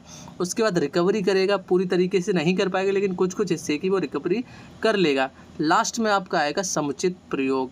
आखिर वो उस खिलौने का, जिस चीज़ को वो सीख रहा है, उसका वो किस प्रकार सही से प्रयोग कर पा रहा है या नहीं, वो होगा आपका समुचित प्रयोग। तो ये जो जितने भी चरण मैंने आपको बताए ये सभी आपके क्या हो गए, संज्ञानात्मक विकास, यानी कि आपका मानसिक विकास कुछ इस तरीके से कार्य करता है। ये किसके अनुसार, जीन पियाजे के अनुसार। आई होप आपको अच्छी तरीके से समझ में आया होगा। अब बढ़ते हैं हम नेक्स्ट स्लाइड की तरफ, जो कि है संज्ञानात्मक विकास की अवस्थाएं। जीन पियाजे ने संज्ञानात्मक विकास की 4 अवस्थाएं बताई हैं। सबसे पहली जो अवस्था है, ये अवस्था बहुत इंपॉर्टेंट, हर वर्ष पेपर में पूछी गई है, और जो मैंने पीछे आपको पढ़ाया कि संज्ञान किसे कहते हैं वो भी हर साल पेपर में आया है। तो पहली जो अवस्था है वो संवेदी पेशी अवस्था, इसको आप लिख लें, संवेदी पेशी अवस्था। नोट्स आप क्लियर बनाते हुए चलें इस मैराथन में, ये नहीं है कि आप नोट्स नहीं बनाए, नोट्स प्रॉपर आपके बनने चाहिए। क्लास ज़्यादा लंबी नहीं होगी, 2-2.5 घंटे की मैराथन है, और आपको मैं 100% विश्वास दिलाता हूँ कि आप 50 में से कम 50 नंबर ईजिली, अगर आप पूरी मैराथन देख लेते हैं तो 45 तो आपके नंबर कहीं जाने वाले नहीं हैं, इतना तो मैं श्योर हूँ। तो बढ़ते हैं संवेदी पेशी अवस्था। इस अवस्था को सेंसरी मोटर अवस्था भी कहा जाता है। यह अवस्था जन्म से लेकर 2 वर्ष तक चलती है। इस अवस्था में बालक स्पर्श करना, चूसना आदि क्रियाओं के द्वारा ज्ञान ग्रहण करता है। यह अवस्था 0 से 2 वर्ष तक चलती है, और स्पर्श करके, चीज़ों को देखकर, उन्हें महसूस करके, चूस कर आदि क्रियाओं के द्वारा बच्चा ज्ञान ग्रहण करता है। ये आपकी संवेदी पेशी अवस्था है। बढ़ते हैं नेक्स्ट स्लाइड की तरफ, जो कि आपकी पूर्व संक्रियात्मक अवस्था, ये दूसरी अवस्था है। ये अवस्था 2 वर्ष से लेकर 7 वर्ष की आयु के मध्य तक होती है। इस आयु काल में बालक को घटनाओं एवं वस्तुओं के अर्थ का ज्ञान हो जाता है तथा प्रतिमाओं का अंतरण प्रारंभ हो जाता है। घटनाओं एवं वस्तुओं के अर्थ को वो ज्ञान प्राप्त करने लगता है, किस प्रकार उसके सामने चीज़ें घट रही हैं वो उनके बारे में जानने लगता है। ये आपकी तीसरी अगर अवस्था की बात करूँ तो वो मूर्त क्रिया काल, यहाँ पे वो मूर्त चीज़ों के बारे में जानने लगता है। यह अवस्था 7 वर्ष से 12 वर्ष की आयु के मध्य होती है। मूर्त क्रिया काल में बालक अंक, लंबाई, समय, भार जैसे संप्रत्य सीख जाता है। वह लंबाई के बारे में जानना सीख जाता है, अंकों के बारे में सीख जाता है, भार के बारे में जानना सीख जाता है। इस अवस्था में बालक वस्तुओं को स्पर्श करके ज्ञान ग्रहण करना सीख जाता है, क्योंकि मूर्त क्रिया काल है। मूर्त का मतलब होता है चीज़ों को छू कर, देख कर, सामने चीज़ें जो मूर्त हैं उसके उपस्थित हैं, उन चीज़ों को देखकर वो कुछ ना कुछ सीखता रहता है, तो इसलिए इसे मूर्त क्रिया काल भी कहा गया है, 7 से 12 वर्ष। अब जो चौथी अवस्था उसका नाम है औपचारिक संक्रियात्मक अवस्था या अमूर्त क्रियात्मक अवस्था। यह अवस्था 12 वर्ष की आयु से पश्चात प्रारंभ होती है। 12 वर्ष की आयु से प्रारंभ होती है, लंबे समय तक, 12 से ऊपर, जो प्रौढ़ावस्था तक चलती है। जब तक आप प्रौढ़ अवस्था तक या किशोरावस्था से ऊपर एज तक होते हैं तब तक ये चलती है। इस अवस्था में बालक पूर्व अवस्थाओं से प्राप्त ज्ञान एवं अनुभव के आधार पर वस्तुओं के गुण दोष की पहचान करता है, क्योंकि बच्चा जब तक 12 वर्ष की आयु में आ जाए तो उसे बहुत सारी चीज़ों का ज्ञान हो जाता है। उन्हीं के आधार पर वह नई चीज़ों का ज्ञान अपने अंदर ग्रहण करता है। आप यहाँ पे स्लाइड देख सकते हैं। पहली जो स्टेज है वो सेंसरी स्टेज है, जो कि 0 से 2 साल होती है। फिर प्री ऑपरेशनल स्टेज होती है जो 2 से 7 ईयर की होती है। फिर कंक्रीट ऑपरेशनल स्टेज होती है जो 7 से 11 वर्ष होती है। फिर फॉर्मल ऑपरेशनल स्टेज होती है जो कि 12 से ऊपर होती है। तो ये 4 पियाजे की यहाँ पे अवस्थाएं थीं। और पियाजे का सिद्धांत पढ़ लिया, अवस्थाएं पढ़ ली हैं। ये टॉपिक बहुत ही इंपॉर्टेंट था। अब हम बढ़ते हैं नेक्स्ट टॉपिक की तरफ। नेक्स्ट टॉपिक हमारा है बुद्धि एवं बुद्धि की विशेषताएं। सबसे पहले हम ये जान लेंगे कि बुद्धि की खोज किसने करी। बुद्धि वर्ड की सर्वप्रथम सन 1895 में हार्वर्ड स्पेंसर ने बुद्धि शब्द का प्रयोग किया। ये क्वेश्चन सेम टू सेम हूबहू इसी तरीके से पूछा गया था कि बुद्धि की खोज किसने की, तो आपको आंसर था हार्वर्ड स्पेंसर। अब बात कर लेते हैं बुद्धि की डेफिनेशन क्या है। टर्मन के अनुसार बुद्धि अमूर्त विचारों के बारे में सोचने की योग्यता है। अब ये अमूर्त विचार वर्ड कौन सा है, इस बारे में आप कन्फ्यूज होंगे। अमूर्त विचारों का मतलब है ऐसी चीज़ों के बारे में सोचना जो चीज़ें आपके सामने नहीं हैं। मान लीजिए आप क्रिकेट खेल रहे हैं अपने मन में, आपने छक्का लगा दिया क्रिकेट में, तो ये क्या आपके अमूर्त विचार हैं जिनको अभी तक आपने मूर्त रूप नहीं दिया है। तो बुद्धि अमूर्त विचारों के बारे में सोचने की योग्यता है टर्मन के अनुसार। ये हो गई आपकी बुद्धि की डेफिनेशन। अब बढ़ते हैं नेक्स्ट स्लाइड की तरफ, जो कि है बुद्धि की विशेषताएं। कि बुद्धि की विशेषताएं क्या क्या होती हैं। बुद्धि जन्मजात शक्ति है, आपको जन्म के आधार पर मिलती है। बुद्धि के उचित विकास के लिए पर्यावरण का महत्व है। बुद्धि के उचित विकास के लिए पर्यावरण का महत्व तो बहुत ही, आप कैसे समझ सकते हैं इसको कि मान लीजिए अगर आपको ऐसे समाज में रखा जाए जब समाज की प्रगति अच्छे से नहीं हुई तो आपकी बुद्धि का विकास भी उस तरीके से नहीं हुआ होगा। तो इसलिए पर्यावरण का बुद्धि के लिए बहुत ज़्यादा इम्पोर्टेंट है। बुद्धि सीखने की योग्यता है। किसी भी कार्य को अगर आप सीखने जा रहे हैं तो बुद्धि होना जरूरी है, तभी आप उस कार्य को सीख पाएंगे। इसीलिए बुद्धि सीखने की योग्यता है। बुद्धि अमूर्त चिंतन की योग्यता है। ये टर्मन ने डेफिनेशन बताया कि आप जब अमूर्त चीज़ों के बारे में सोचते हैं तो आपके अंदर बुद्धि है। तो बुद्धि अमूर्त चिंतन की योग्यता है। ये तो हो गई आपके बुद्धि का टॉपिक खत्म। बढ़ते हैं नेक्स्ट टॉपिक की तरफ, जो कि है बुद्धि के प्रकार। थॉर्नडाइक के अनुसार बुद्धि के 3 प्रकार हैं। पहला सामाजिक बुद्धि, दूसरा अमूर्त बुद्धि और तीसरा मूर्त बुद्धि। ये क्वेश्चन भी एग्जाम में आया हुआ है, इसको भी आप नोट कर लें। सामाजिक बुद्धि क्या है, अब यहाँ से गौर से सुनना आप। सामाजिक बुद्धि का मतलब है कि आपका सामाजिक व्यवहार लोगों के प्रति कैसा है, आप समाज में कैसे व्यवहार करते हैं। मान लीजिए आप विद्यालय जाते हैं, वहाँ पे आपका व्यवहार अन्य बालकों के साथ कैसा है, आप सामाजिक व्यवहार कैसा कर रहे हैं, शिक्षकों से कैसा व्यवहार कर रहे हैं, अगर आपका व्यवहार पॉजिटिव है नेगेटिव है, ये क्या है आपका, ये सामाजिक बुद्धि है जो आपके अंदर है या नहीं है, वो आपको देखना है कि आपका व्यवहार किस प्रकार है। ये हो गई आपकी सामाजिक बुद्धि। अब अमूर्त बुद्धि की बात करें, अमूर्त बुद्धि वह बुद्धि होती है जो चीज़ें आपके सामने नहीं होती हैं। मान लीजिए कोई पंखा है घूम रहा है, वो मेरे सामने नहीं है लेकिन मैं मन में सोच रहा हूँ कि पंखा घूम रहा है, ये हवा दे रहा है, तो ये क्या है, ये अमूर्त बुद्धि है। मैं चीज़ें सामने नहीं है लेकिन मैं उनके बारे में सोच रहा हूँ, चिंतन कर रहा हूँ, तो ये अमूर्त बुद्धि। इसी तरीके से मूर्त बुद्धि, मूर्त बुद्धि का मतलब होता है जो चीज़ें आपके सामने हैं उनका प्रयोग आपको कैसे करना है, उनसे क्या होगा, ये सब आपकी मूर्त बुद्धि में आएंगी। तो थॉर्नडाइक के अनुसार ये बुद्धि के 3 प्रकार हो गए। बढ़ते हैं नेक्स्ट स्लाइड की तरफ। अब बात कर लेते हैं बुद्धि लब्धि। ये क्वेश्चन एग्जाम में बहुत बार आया हुआ है और बहुत ही इंपॉर्टेंट स्लाइड है ये। सबसे पहले हम जान लेते हैं कि बुद्धि लब्धि होती क्या है। बुद्धि लब्धि यह बताती है कि मानसिक विकास की योग्यता में किस गति से विकास हो रहा है। जो आपका मानसिक विकास है उसमें जो विकास हो रहा है वो किस गति से हो रहा है, मतलब किस तेज़ी से हो रहा है, वो हमें कौन बताता है, वो हमें बुद्धि लब्धि बताती है। इसीलिए बुद्धि लब्धि का एक फॉर्मूला है, एग्जाम में पूछा गया है कि बुद्धि लब्धि का सूत्र लिखिए। तो बुद्धि लब्धि का सूत्र है बुद्धि लब्धि बराबर मानसिक आयु बट्टे वास्तविक आयु गुणा 100। एग्जाम में ये सीधा सीधा इसी तरीके से क्वेश्चन पूछा गया। तो ये हो गई आपकी बुद्धि लब्धि। अब आगे बढ़ते हैं नेक्स्ट स्लाइड की तरफ। बुद्धि लब्धि का वर्गीकरण। टर्मन ने बुद्धि लब्धि का वर्गीकरण निम्न प्रकार से किया है। ये है आईक्यू लेवल्स। आईक्यू लेवल्स अलग अलग प्रकार से हैं। तो सबसे पहले जिसकी बुद्धि लब्धि 25 से कम है वो महामूर्ख या जड़ बुद्धि उसे कहेंगे, इडियट इंग्लिश में। जिसकी 25 से 75 के बीच में बुद्धि लब्धि है वो इम्बेसियल मूड, और जिसकी 50 से 75 वो मूर्ख मोरॉन होगा। 75 से 90 जिसकी बुद्धि होगी आईक्यू लेवल जिसकी बुद्धि लब्धि वो सीमा पर अल्प बुद्धि होगा। और 90 से 110 आईक्यू लेवल जिसका होगा वो औसत या समान बुद्धि वाला होगा। ये आप यहाँ पे मेंशन कर लें अपने नोट्स में। 90 से 110 वाली जिसकी बुद्धि होगी वो समान बुद्धि वाला होगा, औसत बुद्धि वाला। ये एग्जाम में आया हुआ क्वेश्चन है। 110 से 120 के जिसके बीच में आईक्यू लेवल होगा उसका अति सामान्य औसत से अधिक या इंग्लिश में सुपीरियर होगा। 120 से 140 वेरी सुपीरियर होगा। और 140 और उससे ऊपर आईक्यू लेवल वाला प्रतिभाशाली यानी कि गिफ्टेड और जीनियस। जैसे कि गिफ्टेड कौन से हैं आपके, न्यूटन हुए यहाँ पे, और जितने भी महान वैज्ञानिक हैं, साइंटिस्ट हैं, वो सभी आपके 140 से ऊपर प्रखर प्रतिभाशाली गिफ्टेड और जीनियस की लिस्ट में आते हैं। तो ये आपकी बुद्धि लब्धि हो गई। और इन बुद्धि लब्धि को किस प्रकार से निकालते हैं और क्या इसका पैमाना है वो आपको मैंने बता दिया। बढ़ते हैं नेक्स्ट स्लाइड की तरफ। अब पढ़ते हैं हम सृजनात्मकता का अर्थ एवं विशेषताएं। सबसे पहले सृजनात्मकता का हम जान लेते हैं कि सृजनात्मकता का अर्थ क्या होता है। क्रो एंड क्रो के अनुसार सृजनात्मकता मौलिक परिणाम को अभिव्यक्त करने की मानसिक प्रक्रिया है। मौलिक परिणाम क्या होता है कि आपके सृजनात्मकता का मतलब होता है इंग्लिश में क्रिएटिविटी।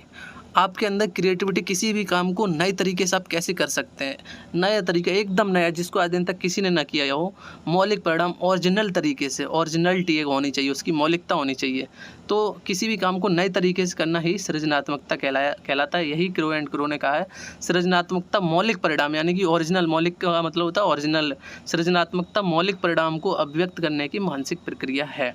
अब अगर इसकी विशेषता की बात करूँ तो सृजनात्मकता में व्यक्ति नवीन वस्तुओं की रचना करता है। नवीन वस्तु हुए, नवीन आइडियाज़ हुए, इन सब की क्या वो रचना करता है। सृजनात्मकता में व्यक्ति अपसारी चिंतन करता है। अपसारी करता, अविसारी नहीं करता। अपसारी क्या होता है, कई चीज़ों का एक चीज़ का सॉल्यूशन कई प्रकार से कर सकता है। अभिसारी में क्या होता है कि सिर्फ एक ही प्रकार से सॉल्यूशन कर सकता है, जबकि अपसारी में एक प्रॉब्लम का 1000 तरीके से सॉल्यूशन कर सकता है। तो क्रिएटिविटी में व्यक्ति एक प्रॉब्लम का 1000 तरीके से सॉल्यूशन कर सकता है, अर्थात भाई एक समस्या का कई तरीके से चिंतन करके समाधान निकालता है। ये आपका सृजनात्मकता की विशेषताएं हो गई। अब बढ़ते हैं नेक्स्ट टॉपिक की तरफ, जो है सृजनात्मकता के तत्व। प्रवाह, सबसे पहले आपका तत्व है प्रवाह। ये एग्जाम में आया हुआ है कि सृजनात्मकता के तत्व क्या क्या हैं। अब प्रवाह का मतलब होता है कि जो आपकी क्रिएटिविटी है वो किस रूप में है, आपको ओरिजिनलिटी है आपके पास में, और किस तरीके से आप बार बार क्रिएटिविटी आपके अंदर आ रही है, जो लय है वो बनी रहनी चाहिए क्रिएटिविटी की। एक समाधान, आपने एक प्रॉब्लम का समाधान निकाल दिया, दूसरे का नहीं निकाल पा रहे हैं, तो वो प्रवाह आपका टूट जाएगा। इसलिए आपको बराबर चांस देने होते हैं, सो क्रिएटिविटी आपके अंदर बराबर होनी चाहिए। दूसरा है लचीलापन। अब जो समस्या का समाधान आपने अपने लिए निकाला है, लचीलापन का मतलब है क्रिएटिविटी, जो समाधान आपने समस्या अपने लिए निकाला वही दूसरे के लिए भी होना चाहिए, उसका सॉल्यूशन दूसरे के लिए नहीं है, तो यानी कि आपकी क्रिएटिविटी में लचीलापन नहीं है। समाधान हर समस्या का हर व्यक्ति के लिए होना चाहिए, ये है लचीलापन। अब मौलिकता की बात करें तो ओरिजिनलिटी होती है क्रिएटिविटी में। अगर ओरिजिनलिटी नहीं है तो वो कॉपी हो जाएगी, और अगर कॉपी हो जाएगी तो फिर क्रिएटिविटी तो रहेगी नहीं। वो तो सृजनात्मकता में मौलिकता का होना तो बहुत ही एक लाजमी सा तत्व है। बढ़ते हैं नेक्स्ट स्लाइड की तरफ। व्यक्तित्व एवं व्यक्तित्व की भिन्नता। सबसे पहले बात कर लेते हैं कि आखिर व्यक्तित्व है क्या। व्यक्तित्व है पर्सनालिटी। पर्सनालिटी शब्द जो बना है वो आपका परसोना शब्द से मिलकर बना है, जिसका अर्थ होता है मुखौटा। चेहरे पर जो लोग मुखौटा लगा लेते हैं, उस प्रकार अभिनय करते हैं, तो उसको हम कहते हैं व्यक्तित्व, पर्सनालिटी।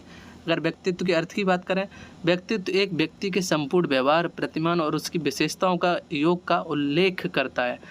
व्यक्ति का जो संपूर्ण व्यवहार होता है और उसकी जो विशेषताएं होती हैं, उन दोनों को अगर मिला दिया जाए, मान लीजिए मेरे दोस्त के प्रति व्यवहार कैसा, समाज के प्रति व्यवहार कैसा है, दोस्तों में कैसा व्यवहार है, शिक्षकों में कैसा व्यवहार, रिश्तेदारों में कैसा व्यवहार, उस व्यवहार को और मेरी जो सभी विशेषताओं को है, उन दोनों को मिला दिया जाए, तो मेरा क्या व्यक्तित्व बन जाएगी, मेरी पर्सनालिटी बन जाएगी कि मैं इस प्रकार का व्यक्ति हूँ। तो वही व्यक्तित्व का अर्थ यहाँ पे बताया है। अब अगर अब किसी मनोविज्ञान के अनुसार इसकी डेफिनेशन दी तो इस प्रकार है, वैलेंटाइन के अनुसार व्यक्तित्व जन्मजात और अर्जित प्रवृत्तियों का योग है। जो पर्सनालिटी होती है उसमें कुछ हिस्सा तो जन्मजात होता है और कुछ अर्जित प्रवृत्तियाँ, कुछ हम समाज वातावरण से प्राप्त करते हैं। बहुत सारी चीज़ें हम जो वातावरण समाज से प्राप्त करते हैं। तो वैलेंटाइन के अनुसार व्यक्तित्व जन्मजात और अर्जित प्रवृत्तियों का योग है। बढ़ते हैं नेक्स्ट स्लाइड की तरफ। व्यक्तित्व के प्रकार, ये भी बहुत ही इंपॉर्टेंट टाइप है। ये भी एग्जाम में पूछा गया है कि बहिर्मुखी व्यक्ति क्या होते हैं, अंतर्मुखी क्या होते हैं, बहिर्मुखी व्यक्ति क्या होते हैं। बहिर्मुखी व्यक्ति वे व्यक्ति होते हैं जो बाहर जगत में रुचि रखते हैं, हर किसी से बात करना चाहते हैं, हर किसी के बारे में जानना चाहते हैं। जैसे कि नेता लोग हुए, हर किसी से बात करते हैं, हर किसी का दुख दर्द बांटना जानते हैं। तो ये बहिर्मुखी व्यक्ति होते हैं जो सबसे मतलब रखना चाहते हैं, सबके बारे में जानना चाहते हैं। अंतर्मुखी व्यक्ति कौन होते हैं? जिन्हें सिर्फ अपने आप से मतलब होता है, वो सिर्फ अपनी दुनिया में खोए रहते हैं, उन्हें बाहरी जगत से कुछ लेना देना नहीं है, वो अपने में बिजी हैं। जैसे कि बहुत सारे कवि हो गए, लेखक हो गए, ये सभी क्या अंतर्मुखी व्यक्ति होते हैं। इन्हें अपनी अंतर आत्मा से मतलब होता है, अपने काव्य से मतलब होता है, अपने साहित्य से मतलब होता है। बाहर जगत में इनकी रुचि बहुत कम होती है। तीसरा जो है उभयमुखी व्यक्ति। उभयमुखी व्यक्ति बहिर्मुखी और अंतर्मुखी व्यक्ति दोनों का कॉम्बिनेशन है। इसमें व्यक्ति बाहरी जगत में भी रुचि रखता है और अंतर जगत में भी रुचि रखता है। दोनों ही प्रकार से व्यक्ति दोनों ही स्वरूपों को स्वीकार करता है। तो ये थे व्यक्तित्व के प्रकार। पढ़ते हैं नेक्स्ट स्लाइड की तरफ। अब बात कर लेते हैं व्यक्तित्व मापने की विधियाँ। तो व्यक्तित्व मापने की 3 विधियाँ हैं, आप इस स्लाइड में देख सकते हैं, नोट्स में आप बना लेना। पहली जो विधि है वो आत्मनिष्ठ विधि है, दूसरी है वस्तुनिष्ठ विधि और तीसरी है प्रक्षेपी विधि। हम इसमें प्रक्षेपी विधि को डिटेल में पढ़ेंगे। वस्तुनिष्ठ विधि और आत्मनिष्ठ विधि एग्जाम में नहीं आती है, तो इसको हम डिटेल में नहीं पढ़ेंगे, क्योंकि जो एग्जाम में नहीं आएगा उसमें हम फ्री में ज़्यादा टाइम अपना वेस्ट नहीं करने वाले हैं। तो प्रक्षेपी विधि के बारे में पढ़ने जाएंगे। प्रक्षेपी विधि का सबसे पहली जो विधि है वो रोसा का स्याही धब्बा परीक्षण पहली, उसके बाद प्रासंगिक अंतर्बोध परीक्षण, फिर बालकों का अंतर्बोध परीक्षण, शब्द साक्षर परीक्षण और चित्र साक्षर परीक्षण। ये 4 विधियाँ हम पढ़ने वाले हैं। जो चलते हैं नेक्स्ट स्लाइड की तरफ। सबसे पहले हम पढ़ेंगे रोसा स्याही धब्बा परीक्षण। इस परीक्षण को स्विट्जरलैंड के मनोचिकित्सक हरमन रोसा ने प्रतिपादित किया था 1921 में। तो तो इस लाइन को आप जरूर अपने नोट्स में लिख लेना कि रोसा स्याही डब्बा परीक्षण को हरमन रोसा ने 1921 में प्रतिपादित किया। ये क्वेश्चन आया हुआ है। इसमें 10 कार्ड होते हैं जिनमें से 5 काले और परीक्षण में गत्ते पर स्याही के 10 डब्बे होते हैं। 2 कार्डों पर लाल तथा काले और 3 कार्डों पर विभिन्न रंग की आकृतियाँ बनी होती हैं। इतना आपको एग्जाम में लिखना है। उसके बाद जो दूसरा आपकी प्रक्षेपी विधि है वो प्रशांसिक अंतर्बोध परीक्षण है, यानी कि टैट परीक्षण। इसको टैट करके पेपर में पूछा जाता है। इस परीक्षण का निर्माण हेनरी ए मुरे ने 1935 में हार्वर्ड विश्वविद्यालय में किया। बाद में 1938 में क्रिस्टना डी मॉर्गन के साथ मिलकर इन्होंने इस परीक्षण का संशोधन किया। कुछ लोग इसे मुरे एवं मॉर्गन टेस्ट के नाम से भी जानते हैं। इसको भी आपको हूबहू रटना है, इसमें कुछ मैं अलग से आपको नहीं बता सकता। तीसरा है बालकों का अंतर्बोध परीक्षण। इसको भी आपको लिख लेना वीडियो को पुश करके। इसको लियोपोल्ड बेलक ने 1948 में प्रतिपादित किया। अब बढ़ते हैं नेक्स्ट स्लाइड की तरफ, जो कि है शब्द साचर परीक्षण। इसको बैट टेस्ट बोलते हैं, WAT। इसको भी आपको लिख लेना है पूरी तरीके से, एक एक वर्ड इसको याद कर लेना आपका। 5वां है चित्रपोती परीक्षण, जिसको PCT टेस्ट बोलते हैं। इसको भी आपको अच्छी तरीके से अपने नोट्स में क्लियर से लिख लेना, सभी वर्ड्स एक एक करके, जिसे रोडे ने और हाइड्रोथ ने प्रतिपादित किया। तो इसको भी अपने नोट्स में एक तरीके से आप मेंशन कर लें। ये सब चीज़ें आपको याद करने वाली हैं, इनमें मैं आपको कुछ भी नहीं समझा सकता हूँ। बढ़ते हैं नेक्स्ट स्लाइड की तरफ। अब बढ़ते हैं कल्पना, चिंतन और तर्क। सबसे पहले बात कर लेते हैं कल्पना क्या होती है। तो वुडवर्थ के अनुसार कल्पना मानसिक प्रसन्न है जब व्यक्ति पहले देखे हुए तथ्यों का स्मरण करता है तथा उसके बाद उन तथ्यों को नए नमूनों से सजाता है या पुनः व्यवस्थित करता है, तो यह कहा जाता है कि कल्पना को प्रदर्शित कर रहा है। तो कल्पना का क्या अर्थ हो गया यहाँ पे कि कल्पना वे तथ्य या तत्व हैं जो स्मरण हो चुके हैं, पुराने हो चुके हैं, उनको नए नमूनों में सजाया। कोई पुरानी चीज़ है उसको हम नए प्रकार से अपने मन में सजाते हैं और पुनः व्यवस्थित करते हैं, तो वहाँ पे किसका कल्पना का प्रदर्शन होता है। तो ये होगी आपकी कल्पना वुडवर्थ के अनुसार। अब पढ़ते हैं हम चिंतन के बारे में। रॉस के अनुसार चिंतन ज्ञानात्मक पक्ष की एक मानसिक क्रिया है। चिंतन का मतलब होता है किसी की बारे चीज़ों के बारे में सोचना। तो यह एक मानसिक क्रिया है जिसके हम ज्ञानात्मक पक्ष की एक मानसिक क्रिया है। तो ये डेफिनेशन सीधी से आप लिख सकते हैं। अब बात कर लेते हैं तर्क की। तो रिविंग के अनुसार तर्क एक विशेष प्रकार का चिंतन है जिसमें निष्कर्ष के आधार पर प्राप्त किए जाते हैं। तो तर्क एक विशेष प्रकार का चिंतन है जिसमें हम जो निष्कर्ष है, जो परिणाम निकालते हैं, वो किसी आधारिका के आधार पर निकालते हैं। किसी भी एक विशेष टॉपिक यानी कि किसी पर्टिकुलर प्रूफ पे हम अपना जो रिजल्ट है वो निकालते हैं, उसे हम तर्क कहते हैं। बढ़ते हैं नेक्स्ट स्लाइड की तरफ। व्यक्तिगत भिन्नता, ये भी बहुत इंपॉर्टेंट है। हर व्यक्ति में कोई ना कोई भिन्नता पाई जाती है। तो ये टॉपिक आपका बहुत ही इंपॉर्टेंट है कि व्यक्तिगत भिन्नता किसे कहते हैं। सभी मनुष्य मानव में विभिन्न प्रकार की भिन्नताएं पाई जाती हैं, चाहे वो शारीरिक रूप से, मानसिक रूप से, संवेगात्मक रूप से, क्रियात्मक रूप से। हर व्यक्ति का शारीरिक विकास अलग रूप से होता है, मानसिक विकास भिन्न रूप से होता है, संवेगात्मक विकास भिन्न रूप से होता है, जिसे ही व्यक्तिगत भिन्नता कहा जाता है। अब बात करें शारीरिक भिन्नता किसे कहते हैं। तो कोई व्यक्ति छोटा है, कोई व्यक्ति मोटा है, कोई व्यक्ति पतला है, कोई ऊंचा है, तो ये क्या आपकी शारीरिक भिन्नता है। दूसरी मानसिक भिन्नता, कोई जड़ बुद्धि है, कोई होशियार है, कोई बहुत ज़्यादा सुपीरियर है, कोई वेरी सुपीरियर है, तो ये आपकी मानसिक भिन्नता हो गई।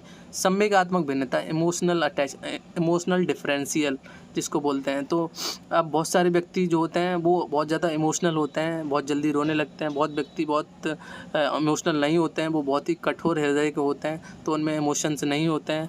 तो ये संवेगात्मक भिन्नता कहलाती है। क्रियात्मक भिन्नता, अलग अलग तरीके से क्रियाएं करना। किसी को क्रिकेट पसंद है खेलना, किसी को फुटबॉल खेलना पसंद है, किसी को सिर्फ घर में रहना पसंद है, किसी को अकेले में रहना पसंद है, तो ये क्रियात्मक भिन्नता हो गई। किसी को कार्य करना पसंद है, किसी को घर पे बैठना पसंद है, तो ये सभी आपकी क्रियात्मक भिन्नता के अंतर्गत आती हैं। तो ये हो गई आपकी व्यक्तिगत भिन्नता की सारी टॉपिक्स कवर।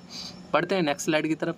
अब बात कर लेते हैं कि व्यक्तिगत भिन्नता को प्रभावित करने वाले कारक कौन कौन से कारक हैं जो व्यक्तिगत भिन्नता को प्रभावित करते हैं। सबसे पहले तो वंशानुक्रम। मान लीजिए आपके पापा को क्रिकेट खेलना पसंद था, तो जाहिर सी बात है कि आपको भी क्रिकेट खेलना या देखना पसंद होगा। दूसरा बात जो प्रभावित करेगी आपको वंशानुक्रम, तो आपको प्रभावित करेगा ही। अगर आपके पापा बड़े हैं, तो अगर आपके पापा की हाइट ज़्यादा है तो आपकी भी हाइट ज़्यादा होने के चांसेस हैं। इसी तरीके से वातावरण भी आपको जो आपका व्यक्तिगत भिन्नता को प्रभावित करता है। मान लीजिए आप किसी अच्छे विद्यालय में पढ़ते हैं, तो आपका जो बालक होगा उसका सुपीरियर होने के चांसेस ज़्यादा हैं, उसके अच्छे बच्चे होने के चांसेस ज़्यादा हैं। ये वातावरण, विद्यालय के वातावरण उसको उसी तरीके से मिलेगा। प्रजाति व देश, मान लीजिए आप अगर इंग्लैंड में रहते हैं, इंग्लैंड में आपका जन्म होता है, तो आपका कलर कुछ और होगा, अलग तरीके का आपका कलर होगा, आपका बोलने का तरीका अलग होगा, आपकी लैंग्वेज अलग होगी। इसी तरीके अगर भारत में होता है तो भारत में आपका अलग कलर होगा, आपका देखने का वेशभूषा अलग होगी। तो ये इस आधार पे भी डिफरेंट होता है व्यक्तिगत भिन्नता।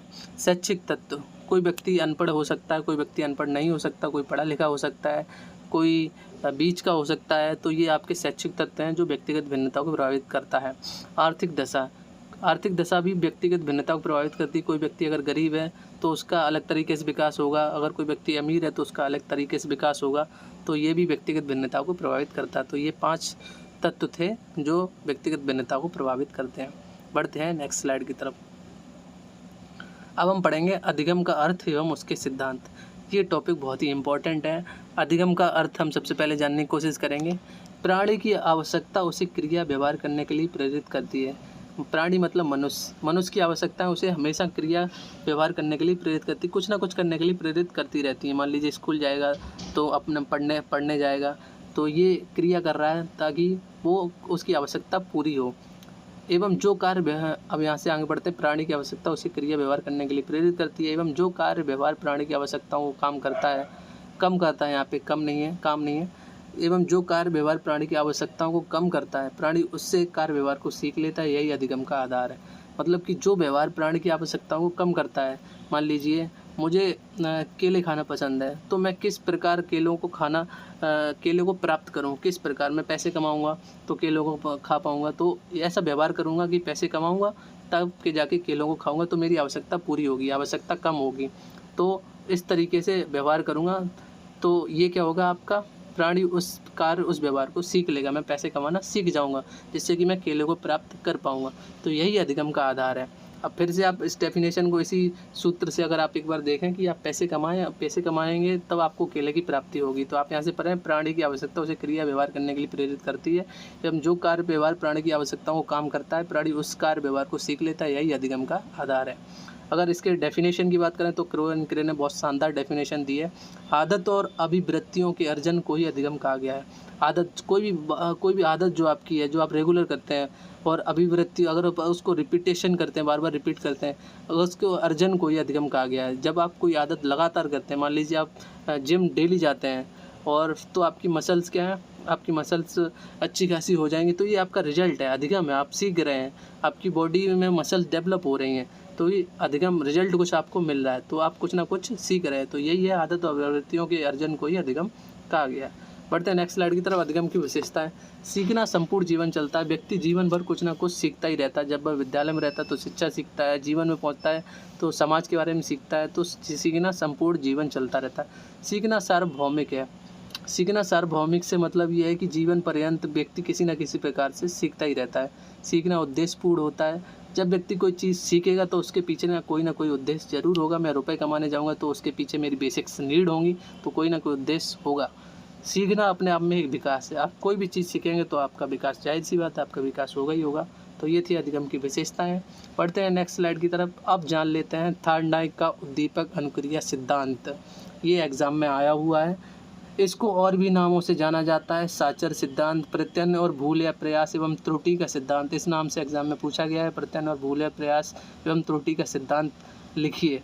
अणुवादी सिद्धांत, संबंधवाद का सिद्धांत, सीखने का सिद्धांत। ये थॉर्नडाइक ने 1898 में एनिमल इंटेलिजेंसी में अपनी किताब में दिया था, उन्होंने प्रतिपादित किया था। तो इस स्लाइड को आप अपने नोट्स में इसी तरीके से लिख लेंगे। अब हम पढ़ेंगे इस सिद्धांत का, थॉर्नडाइक का उद्दीपक अनुक्रिया सिद्धांत के बारे में नेक्स्ट स्लाइड में। थॉर्नडाइक ने सीखने के सिद्धांत के लिए अनेक पशुओं पर परीक्षण किए। इस सिद्धांत का परीक्षण थॉर्नडाइक ने एक भूखी बिल्ली पर किया। उन्होंने एक भूखी बिल्ली लिया और उसे एक बॉक्स में बंद कर दिया, पिंजरे में। उन्होंने बिल्ली को एक पिंजरे में बंद करके उसके बाहर मछली के मांस का टुकड़ा रख दिया। अब बॉक्स के बाहर मछली के मांस का टुकड़ा रखा और बिल्ली को पिंजरे में बंद कर दिया। पिंजरे का दरवाज़ा एक खटके के दबने से खुलता था, मतलब अंदर उन्होंने एक ऐसा खटका लगा रखा था जिसके दबने से पिंजरे का दरवाज़ा खुल जाता था।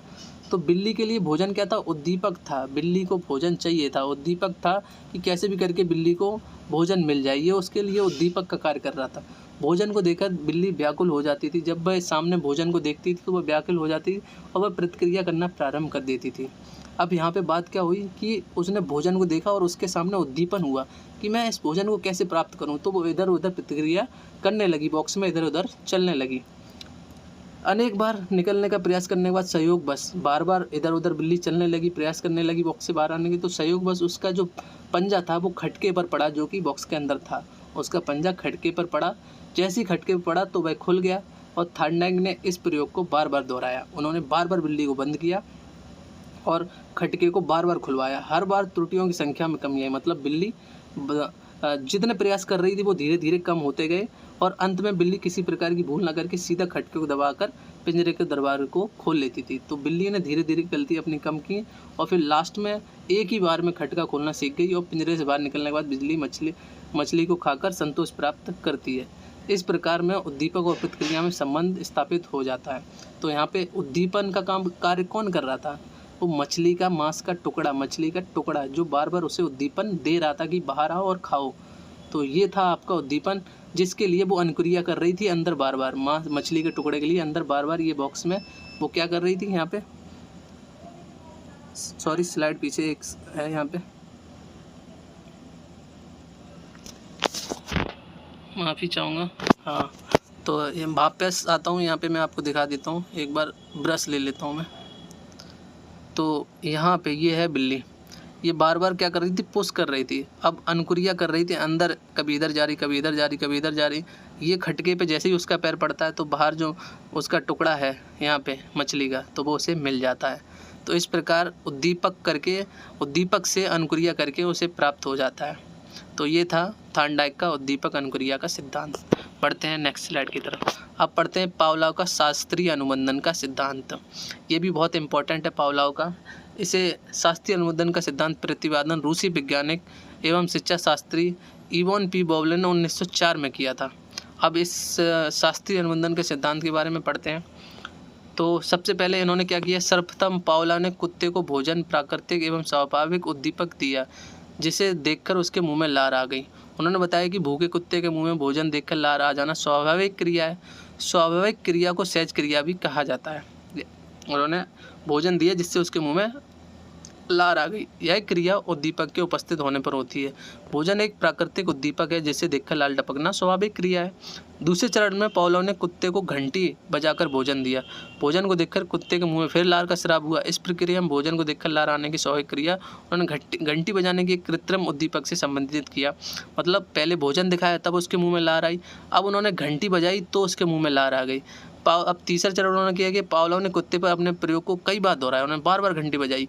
तीसरे चरण में उन्होंने कुत्ते को भोजन न देकर केवल घंटी बजाई। अब उन्होंने बार बार घंटी बजाई तो उसके मुंह में बार बार लार आई। अब उन्होंने भोजन न देखा, केवल घंटी बजाई।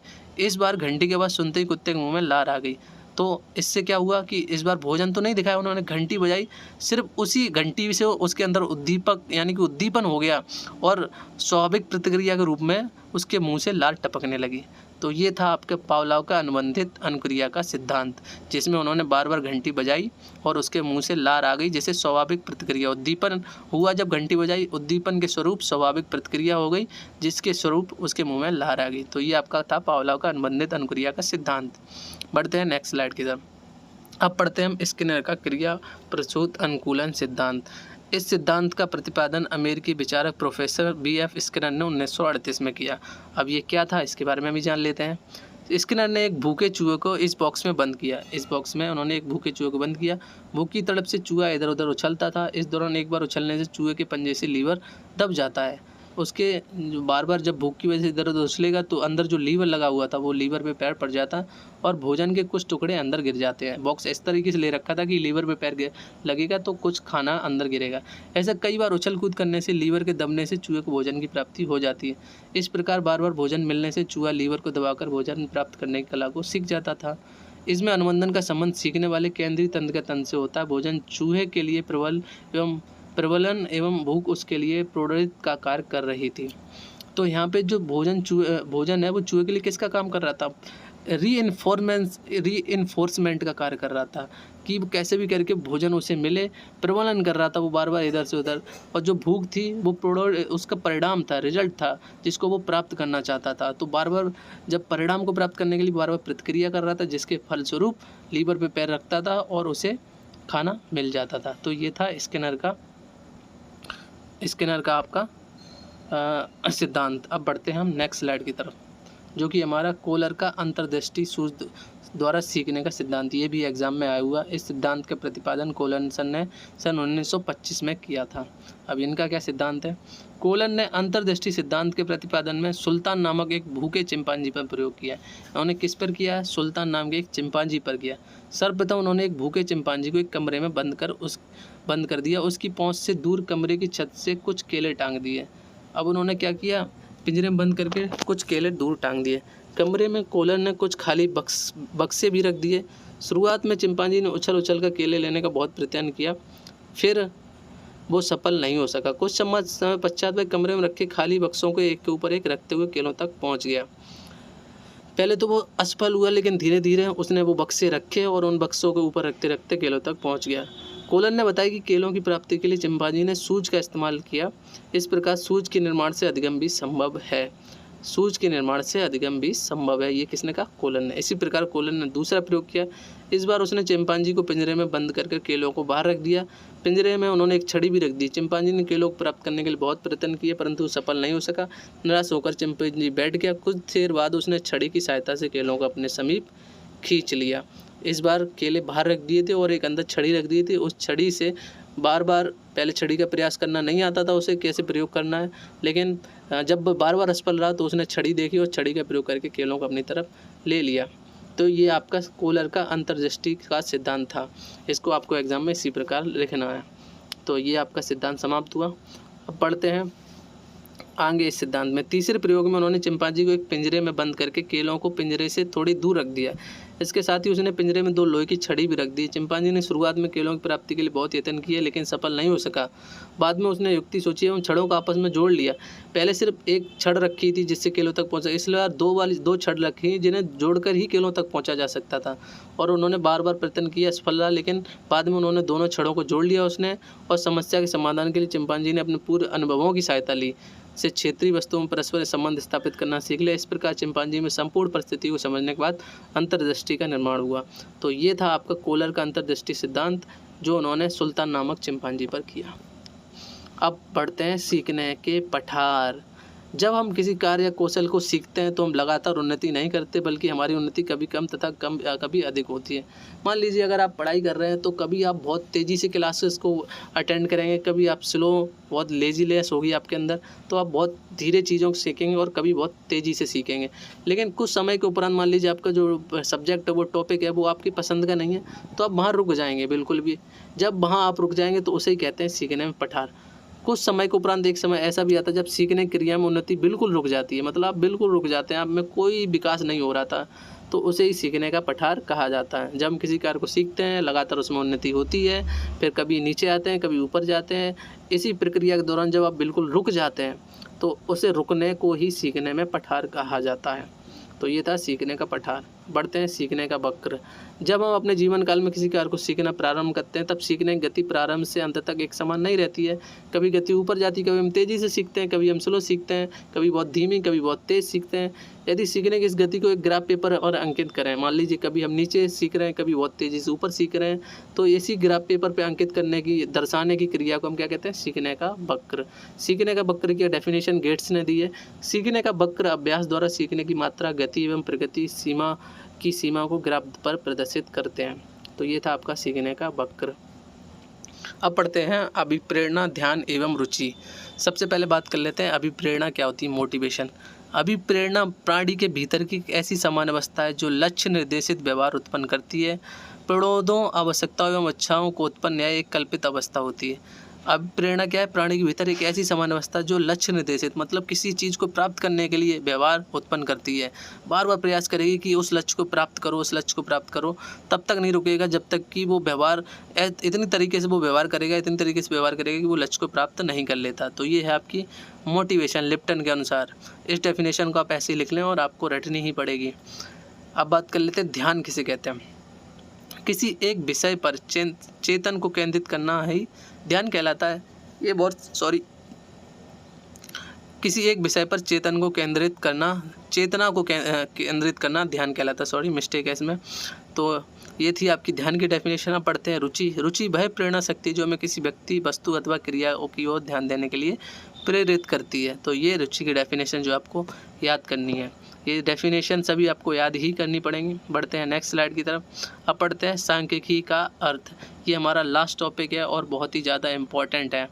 सांख्यिकी क्या है, स्टैटिक्स क्या है? सांख्यिकी गणितीय तकनीक तथा प्रक्रियाओं से संबंधित वह विषय है। इसकी सहायता से आंकिक आंकड़ों का संग्रह, व्यवस्थापन, विश्लेषण और व्याख्या की जाती है।